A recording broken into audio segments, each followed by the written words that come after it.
ವಿಶೇಷವಾಗಿ ತಮಗೆಲ್ಲರೂ ಕೂಡ ಗೊತ್ತಿದೆ, ನಮ್ಮ ಗೌರವಾನ್ವಿತ ಕೇಂದ್ರದ ಭೂ ಸಾರಿಗೆ ಸಚಿವರಾದಂಥ ಗಡ್ಕರಿಜಿಯವರು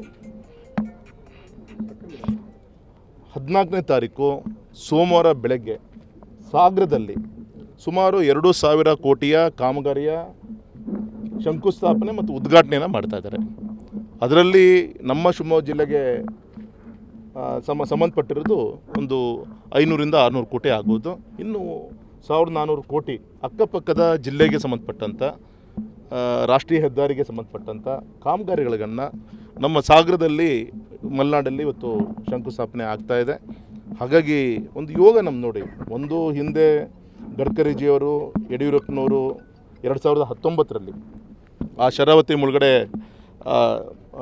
ಆ ಭಾಗ ಏನಿದೆ ಅಂಬಾರ್ಗೋಳು ಕಳಸೊಳ್ಳಿ ಆ ಭಾಗದಲ್ಲಿ ಐಲ್ಯಾಂಡಲ್ಲಿ ಶಂಕುಸ್ಥಾಪನೆಯನ್ನು ಮಾಡಿದರು. ಯಡಿಯೂರಪ್ಪ ಸಾಹೇಬರು MP ಇದ್ದರು, ಗಡ್ಕರಿಜಿ ಬಂದಿದ್ದರು, ಕಾಗೋಡು ತಿಮ್ಮಪ್ಪನವರು ಅವತ್ತು ಮಂತ್ರಿ ಇದ್ದರು. ಆ ಸಮಯದಲ್ಲಿ ಶಂಕುಸ್ಥಾಪನೆ ಆಯಿತು. ಒಂದು ಈ ಕಳಸೊಳ್ಳಿ ಸಿಗುಂದೂರು ಸೇತುವೆ, ಇನ್ನೊಂದು ಶಿವಮೊಗ್ಗದಿಂದ ತುಮಕೂರವರೆಗೂ ಕೂಡ 4 ಲೈನ್ ರಸ್ತೆ.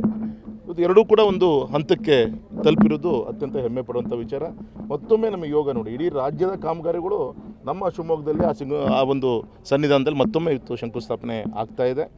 ಈಗಿರೋ ಟೆಂಟೇಟಿವ್ ಪ್ರಕಾರ ಸೋಮವಾರ ಬೆಳಗ್ಗೆ ಒಂದು 11:30-12 ಗಂಟೆಗೆ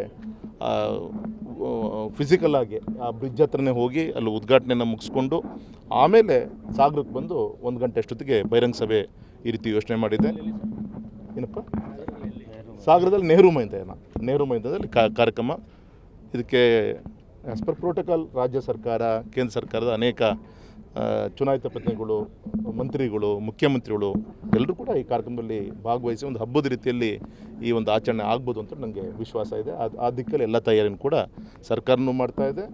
ಮತ್ತು ಲೋಕಲ್ ನಾವು ನಮ್ಮ ಜಿಲ್ಲೆಯ ಪ್ರಮುಖರು, ನಮ್ಮ ಸಂಘಟನೆ, ನಮ್ಮ ಚುನಾಯಿತ ಪ್ರತಿನಿಧಿಗಳು ಎಲ್ಲರೂ ಕೂಡ ಕೈ ಜೋಡಿಸಿ ಇದಕ್ಕೆ ಏನೇನು ಈ ಕಾರ್ಯ ಯಶಸ್ವಿ ಆಗಲಿಕ್ಕೆ ಏನಾಗಬೇಕು ಆ ದಿಕ್ಕಲ್ಲೂ ಕೂಡ ಗಮನ ಕೊಡ್ತಾ ಇದ್ದೀವಿ.